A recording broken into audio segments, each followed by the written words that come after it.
እስኪ አንድ ሰው ጥቀሱልኝ። እናንተ ጉልበታችሁ አልቋል። አረብ ጉልበታችሁን በዝብዞታል። አልቃችኋል። አእምሯችሁ ተነክቷል። አካላችሁ አልቋል። ሀገራችሁ ማኑ ግቡ የሚሏችሁ? እህት ትላለች፣ ወንድም ይላል። ማንም ሀገር ግቡ የሚል የለም። ማንም። እናንተ እድሜያችሁን አረብ ሀገር ብትጨርሱ ራሱ። ሰላም ጤና ይስጥልኝ የደርቱ ቤተሰቦች፣ እንዴት ናችሁ? ደህና ከረማችሁ? እኔ ደህና ነኝ። ክብሩ ይስፋ የመድኃኔዓለም። ቻናሌን ሰብስክራይብ እያደረጋችሁ ብዙዎቻችሁ ቪዲዮዬን ታያላችሁ፣ ግን ማንኛውም የምታዩትን ቪዲዮ ላይክ አታደርጉ ወይ ኮሜንት አትጽፉ ወይ ሰብስክራይብ አታደርጉ። 190 ምናምን ነኝ። እስከ 500 ግፉ አድርሱኝ። 500 እንዴት ናችሁ? ደህና ናችሁ? ይሄንን ሻርፕ የሰጠችኝ ጓደኛዬ ናት እና እስከነሽቲው ማለት ነው። እስቲ ያምርብኛል ሂጃብ። ካማረብኝ ሁሌ በሂጃብ ነው ቪዲዮ የምሰራላችሁ። ማሻአላ ተባረካላ፣ ያምርብኛል። አይዋ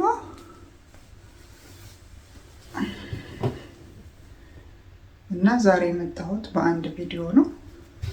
ሰሞኑን ዱባይ ላይ ሰምታችኋል። በጣም የምታሳዝን ልጅ ሞታለች፣ የአዲስ አበባ ልጅ። እነ ሮሚ ምናምን ሲያለቅሱ አይታችኋል። እኔም ልጅቷ አንዳንዴ ላይቭ ላይ ስትገባ በመሰረቱ አያታለሁ፣ አውቃታለሁ። ድሮ ቤሮት እያለች ነበረ ማውቃት። እንደዚህ ቲክቶክ ላይ የሚሆነ ነገር ላይም ፎቶዎቿን አያለሁ፣ ፐርሰናሊ ባላውቃትም ማለት ነው።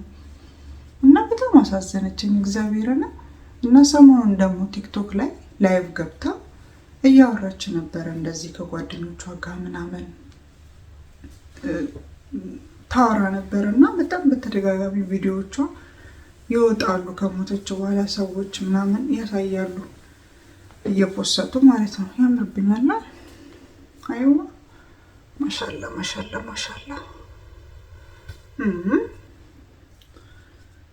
የሳውዲ አረቢያ ሸቃላ መስያለሁ። የዱባይ ሸቃላ ነኝ እኔ። ዱባዮች አታጀቡ። ለማንኛውም ያምርብኛል። እስቲ ለዛሬ እንደዚህ ለሆነ ግን አልቻልኩበትም። እስቲ አስተካክዬ ልመለስ። አልቻልኩበትም ግን ያምርብኛል። ይሁን ከለርፉል ስለሆነ ሻርፑ። እሺ እና የልጅቷ አሟሟት ያሳዝናል። ምንም ነገር ሳትሆን እዚሁ ከቤሩት በጣም ረዥም ዓመት ሰርታ ከዛ ደግሞ ወደ ዱባይ መታ እየሰራች ነበረ እና በተደጋጋሚ ሆስፒታል ላይ ሆነ አንዳንድ ፎቶዎችን ምናምን ሶሻል ሚዲያ ላይ ፕላትፎርሞቿ ላይ ታጋራ ነበር። እንደዚህ ኦክሲጅን ተሰክቶላት ምናምን እና ዞሮች ልጅ የልብ ኬዝ ምናምንም ይኖርባታል። የተደበላለቀ ነገር ነው ያለው። ግማሹ ግድያ እንደተፈጸመባት ነው የሚናገረው። ታውቃላችሁ የቲክቶክ ወሬ ምንም፣ ግማሹ የሆነ ነገር ያወራል፣ ሌላኛው የሆነ ነገር ያወራል። ዞሮ የልጆቿን አሟሟት እግዚአብሔር እሱ ራሱ ያጥራላት። ግን እንደዚህ አይነት ሰው ሀገር ላይ ሰው ልጆች ሞተው ስታዩ ምን ይሰማችኋል? ነገስ እኔ ምንድን ነው የምሆነው ብላችሁ አትፈሩ? እኔም መቤቴን ነው የምላችሁ። በጣም ነው በቃ ልቤ ድንግጥ የሚለው። ወይኔ ንስሐ ሳልገባ ቄዳር ሳልጠመቅ በቃ እንደዚሁ እግዚአብሔር ወይ እንደወጣው አታስቀረኝ እላለሁ። ጌታ ምስክሬን። በቃ በጣም ነው ልቤ የሚመታው፣ ደነግጣለሁ እንደዚህ አይነት ነገር ሳይ ማለት ነው። እና እግዚአብሔር ወይ በቃ መንገድ ላይ እንደዚህ እንደወጣንማ አታስቀረን፣ እውነቴን ነው የምላችሁ አታስቀረን ብላችሁ ሁል ጊዜ ጸልዩ። የዘወትር ጸሎታችሁ ከአረብ ቤት አስወጣኝ፣ ከሰው ቤት ከግርድና አስወጣኝ ሳይሆን እንደወጣው አታስቀረኝ፣ ቀብሬን ሞቴን በሀገሬ ላይ አድርገው የእውነት። ምክንያቱም በቃ አሁን ላይ ስደት ላይ የሚሞተው ሰው እየበዛ መጣ በጣም። ድሮ እኔ እንደዚህ ይኖራል ምናልባት አሁን ሚዲያው በጣም ስለተስፋፋ ይሆን እንደዚህ የሰፋው፣ ወይንስ ሰው በጣም በቃ ጭንቀት ስትረስፉል እየሆነ ነው? ምክንያቱም የሰው ልጅ ሲጨነቅ ለተለያየ በሽታ ይዳረጋል። ልብ ይደክማል፣ ሰውነት ሁሉ ነገር ይደክማል፣ ይዝላል። የሆነ ሰዓት ላይ ትወድቃላችሁ እና በቃ የሆነ ዲፕሬሽን ውስጥ እየገቡ የሆነ ልባቸው ሁሉ ነገራቸው ሃይ ብለድ እንትናቸው ደማቸው እንትን እያለ ነው። በዛ ላይ ደግሞ የዱባይ ሙቀት ካታር፣ ሳውዲ እነዚህ 3 ሀገር ላይ የምትሰሩ ልጆች በጣም ጥንቃቄ አድርጉ። ስፔሻሊ ሰመር ታይም ላይ ፀሐይ ሲሆን በደንብ ውሃ ጠጡ። ዲሃይድሬት እስክትሆኑ ድረስ አትጠብቁ። ራሳችሁን ቴኬር አድርጉ። እኔ ለሁሉም መናገር የምፈልገው ነገር ምንድን ነው፣ የሆነ ነገር ሲያማችሁ ዝም አትበሉ። እኔ ያውን በራሴ እንኳን ስነግራችሁ ብዙ ጊዜ አሞኝ ከጨረሰኝ በቃ ህመም ስላችሁ እኮ የሆነ አንደኛችሁን እኮ በደንብ ታማችሁ እኮ ድቁስ አድርጎ ሲያስተኛችሁ ያኔ ሳትወዱ በግዳችሁ ሐኪም ቤት ትሄዳላችሁ። ምክንያቱም አማራጭ የላችሁ። ይሄ ህመም ግን ያዝለቀቁ እጄን፣ ጀርባዬን፣ እግሬን፣ አንገቴን፣ የሆነ ነገሬን፣ ልቤን ይደክመኛል። ብዙ ልጆች ልቤን ይጎትተኛል የሚሉ ልጆች አሉ፣ ጓደኞቼንም ጨምሮ ማለት ነው። እንደዚህ አይነት የተደጋገመ ስሜትን የሚሰማችሁ ከሆነ ችላ አትበሉ፣ ሂዱ። ኢንሹራንስ አላችሁ እኮ ኢቃማ ያላችሁ ልጆች መዳም ቤትም ካላችሁ ብዙ ገንዘብ አትከፍሉ። 75% ወይ 50% የሚሆነው ኢንሹራንስ ነው ከቨር የሚያደርገው።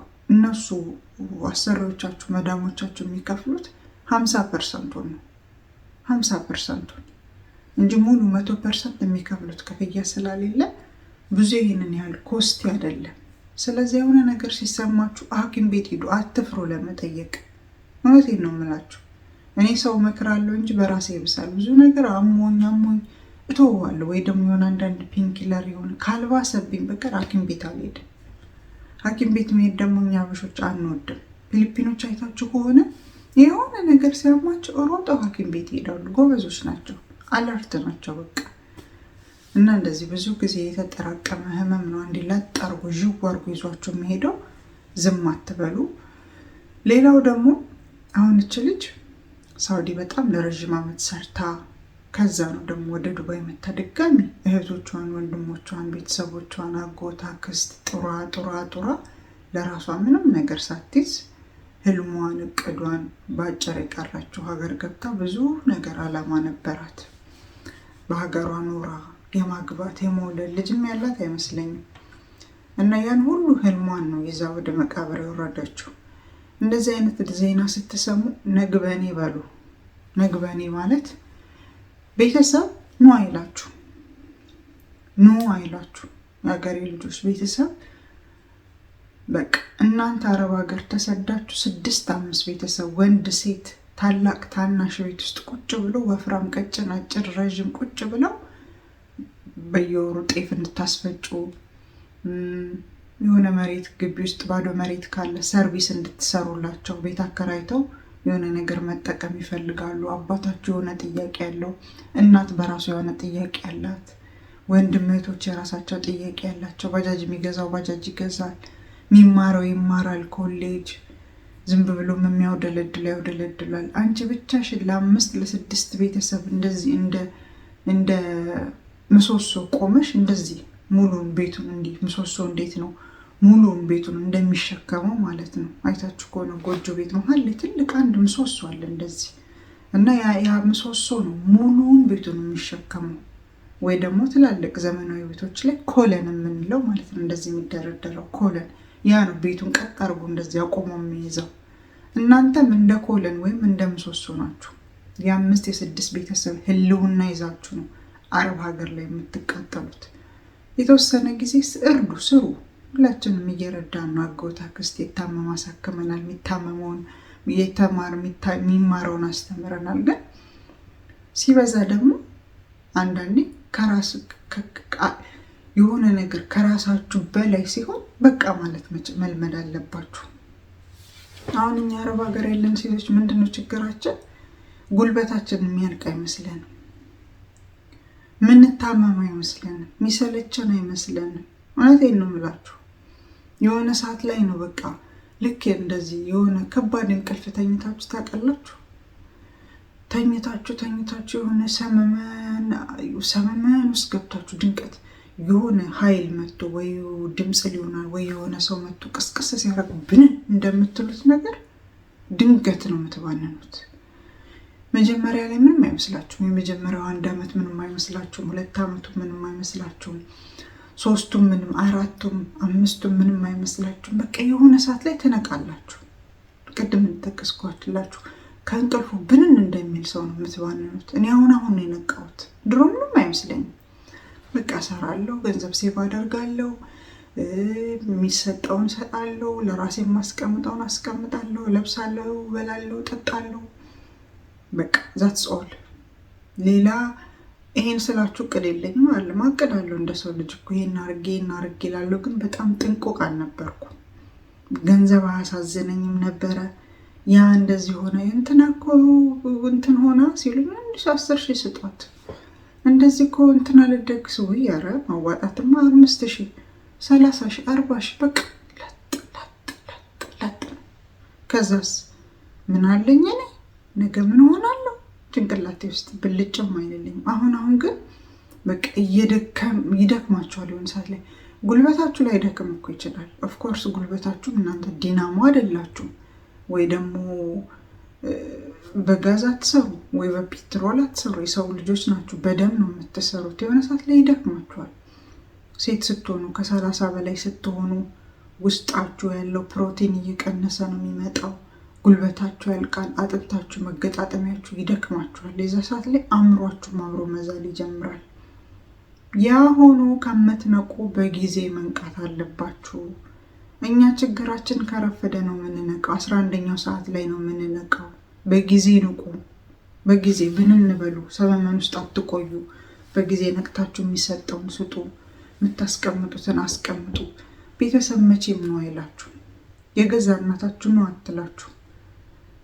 ዘይት ተወዷል፣ ዘይት 1000 ብር ገባ፣ ጤፍ ኪሎ እንደዚህ ገባ፣ ስንዴ እያሉ ገበያ እየሄዱ ምን እንደጨመረ ምን እንደቀነሰ እየመጡ ለእናንተ ሪፖርት ያደርጉላችኋል። እናንተ ይህን እየሰማችሁ ተሳቃችሁ። ሽንኩርት 120 ብር፣ ቲማቲም 150 ብር ኪሎ፣ ዘይት 2000 ብር ትላላችሁ።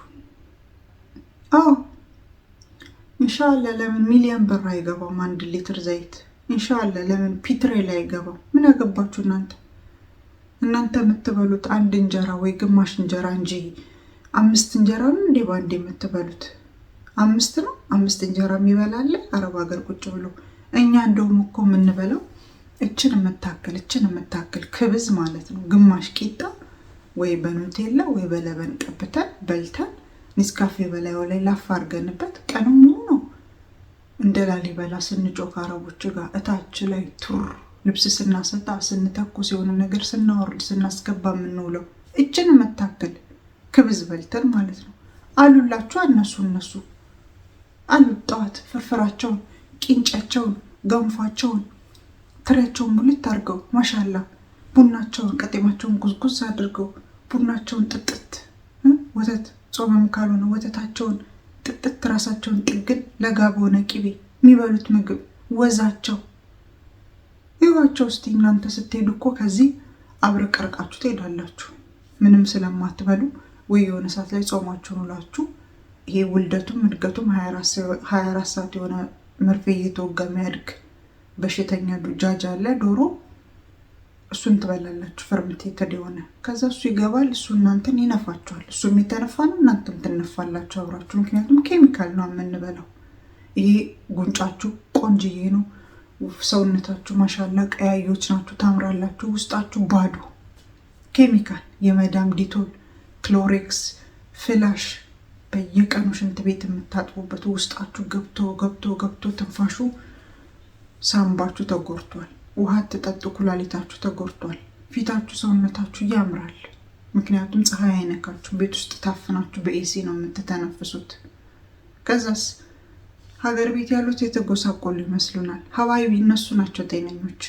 የሚበሉት ጥሩ ኦርጋኒክ የሆነ ምግብ ነው። አቮካዶ ኢትዮጵያ ሲጣፍጥ፣ ቲማቲሙ ሲጣፍጥ፣ እኔ ከዚህ ሄጂ ፍራፍሬ ስበላ እዛ የምበለው ጎማ ነው የምለው። ጎማ ነው ምንድን ነው የምበላው ነው የምለው። ሲጣፍጥ ጠዋት ተነስተው ለእኔም ሲሄድ ትሪ ሞልቶ ይበላሉ። ማሻላ ተባረካለሁ ይበላሉ።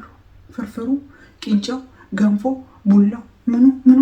ከዛ እናንተ ሰው ሀገር ጉልበታቸው አልቋል፣ እስቲ ይጠገኑ ብለው ይህንን እንደዚህ በጣባ ሁለት እያረጉ በትሪ እያመጡ ሲሰጧቸው ቤት በኩል ይበላላቸዋል። አትበሉም። ስትታዩ እንደዚህ ተወጥራችሁ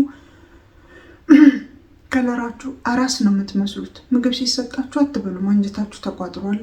እዚህ የለመዳችሁት የሆነ ኩርማን የምታክል ነገር በቆማችሁ ትጎርሳላችሁ፣ ውሃ ትጠጣላችሁ። ቱር ቱር ቱር ቱር ነው በቃ።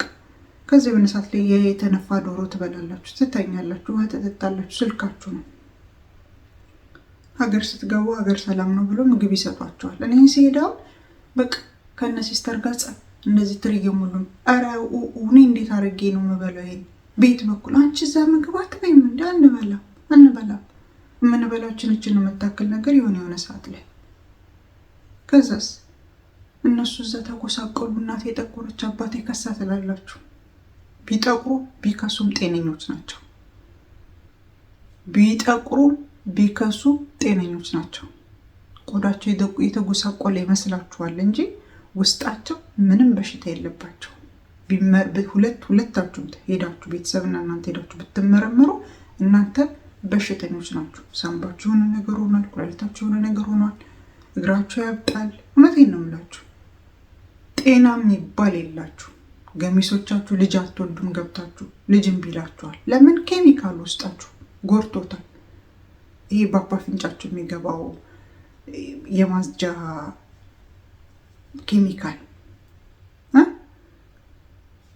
እነሱ ጠቆሩ ኮርሱ ትላላችሁ። በሽተኞች ግን እኛ ነን። ኦርጋኒክ ነገር ነው የሚበሉት። ከዛስ ለእነሱ ስታዝኑ እናንተ በሳምንት ሄዳችሁ በሶስተኛው ቀን የወፍጮ ቤት ሚዛን መዛኝ ነው የምትመስሉት። በሶስተኛው ቀን 3 ቀንም ቆያችሁ ነው እግዚአብሔር ከረዳችሁ፣ ወይ በአራት ወይ በሶስተኛው ቀን የወፍጮ ቤት ሚዛን መዛኝ ነው የምትመስሉት። በቃ ምናችሁም አይለይም። ከዛ በሳምንትና 15 ቀንማ ስትቆዩ እንደውም አስፈጭውን ነው የምትመስሉት። የወፍጮ ቤቱን አስፈጭ አመድ በቃ የፉጨት አስተማሪ ትመስላላችሁ። የለም ወፍ። ምክንያቱም ፊታችሁ ሴንሲቲቭ ነው። ፀሐይ አልለመደም። ቤት ውስጥ በኤሲ ነው የምትተነፍሱት። ይሄ ትክክለኛውን አየር ኦክሲጅኑን አልለመዳችሁም። ኢትዮጵያ ውስጥ ሄዱ ትክክለኛ አየር ፀሐዩ ምኑ አዋራው ሲነካችሁ በሳምንታችሁ የወፍጮ ቤት አስፈጭ ይመስላችሁ ቁጭ ነው እንዴ። እቺ ባለፈው ከአረብ ሀገር የመጣችው ልጅ አይደለች የክትዬ እንትና እና ወፈር ያለች ቀልታ አምሮባታል ነበር እንዴ። ምነው አመዷ ወጣ ይላሉ የሰፈር ሰዎች፣ ግራ ገብቷቸው ማለት ነው። እናንተ በቃ አመዳቸው ይወጣል። እነዛ ጠቆሩ ከሱ ያላችኋቸው ቤተሰቦቻቸው ትክክለኛ ወዛቸውን ይዘው የሚቀመጡት እነሱ ናቸው። ትክክለኛ እናንተ ከዚህ ይዛችሁት የምትሄዱት መልክ ፌክ ነው። ፌክ መልክ። ልክ እዛ ስንሄድ አንዱ ለቀን ነፋሱ በግራ ወደ ቀኝ ገለብ ሲያደርገን ካላስ ማሰላም የበፊቱ ማንነት የለም። እናንተ ራሳችሁ መስታወት ላይ ቆማችሁ ራሳችሁን ስታዩት ራሳችሁን አታምኑ። እኔ ማናት እቺ ትላላችሁ። ማንን ነው አምጥቶ ላይ ለጠፉብን ትላላችሁ። ብዙ ምክንያት አለ የሚሆንበት። አንደኛ ነገር ትጨነቃላችሁ እዛ ስትሄዱ። እናንተ ከዚህ ቤት አለኝ አሁን እንዲህ እኮ ቤት ተሰርቶልሻል፣ ግቢው አምሯል፣ ነይ እንትባባላላችሁ። እንደው ነይም የሚል ቤተሰብ ካለ ነውስ ትሄዳና ቤት ተሰራ የሚባለው ቤት ሲታይ በሩ እንደዚህ በምናምን የሚሸነጎር የማይዘጋ በር እንኳን ያሌለው ወይ ግድግዳው ወደ ጎን ልም ብሎ ሊሄድ ያለ ጣራው የሆነ ነገር የሆነ ቤት ሰራን ብለው ይጠሯቸዋል። ብር አለሽ ትበያለሽ እናት ጋር አለኝ ብለሽ ጓዝሽን ጠቅልለሽ ስትሄጂ ወንድምሽ አስገድዶ ተቀበለኝ፣ እህትሽ አስገድዳ ተቀበለች። እናቶች የዋሆች ናቸው። ብድግ አድርገው እናንተ የለፋችሁበትን ለማንም ወጠጤ ይሰጣሉ። የሆነ ነገር አለኝ ስትይ የለም እዛ ስትሄጂ ትጨልያለሽ። ቤቱ እንደነበረ ነው። ጠረጴዛው ትተሽው የመጣሽው ነው። ኮርኒሱ መዳበሪያን የተቀየረ ነገር የለም።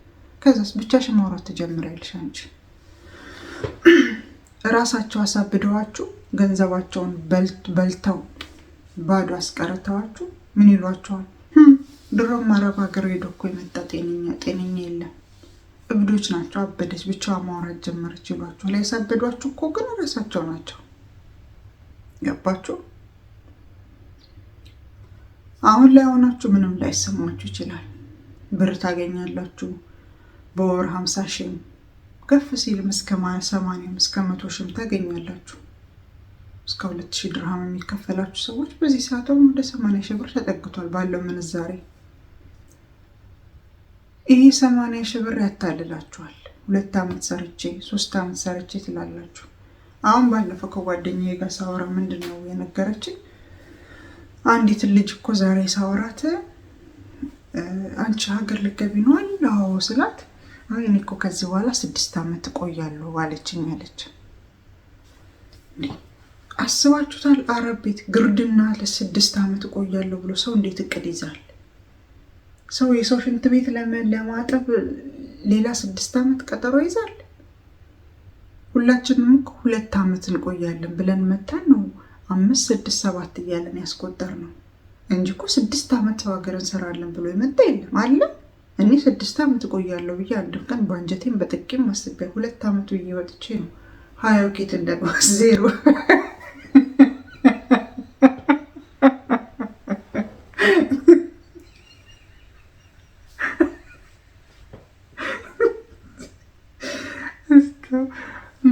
ምን እንዳስታወስኩ ታውቃላችሁ? ምን እንዳስታወስኩ ታውቃላችሁ? ኮሜንት አንብቤ እኮ ነው። አንዷም ታያች 2 ዓመት ብዬ ወጥቼ 5 ዓመት ምናምን ሞላኝ ነው የሆነ ነገር ብቻ ተመሳሳይ ፖስት ተፖስቷል። አንዷ ከስር ገባች ነው እኔ ራሴ 2 ዓመት ብዬ ወጥቼ 20 ዓመት ቆየሁ 0 ኬት እንደመጣች አላውቅም አላለች።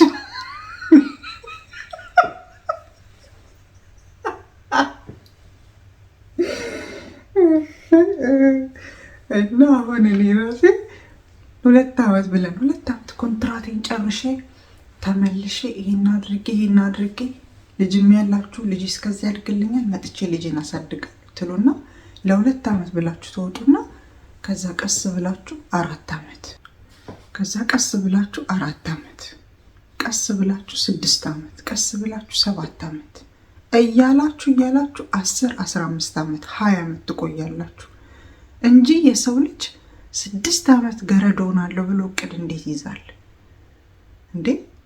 እናንተ ጭንቅላታችሁ እንዲህ በፒንሳ መጎርጎር አለበት እንዴ? እንዴት ነው 6 ዓመት የግርድና ቀጠሮ የምትይዙት? የሰው ሽንት ቤት ለማጠብ 6 ዓመት እንዴት ይባላል? ነውር እኮ ነው አይባልም። ማርያም ነውር ነው። እነዚህ ያማቸዋል እንዴ?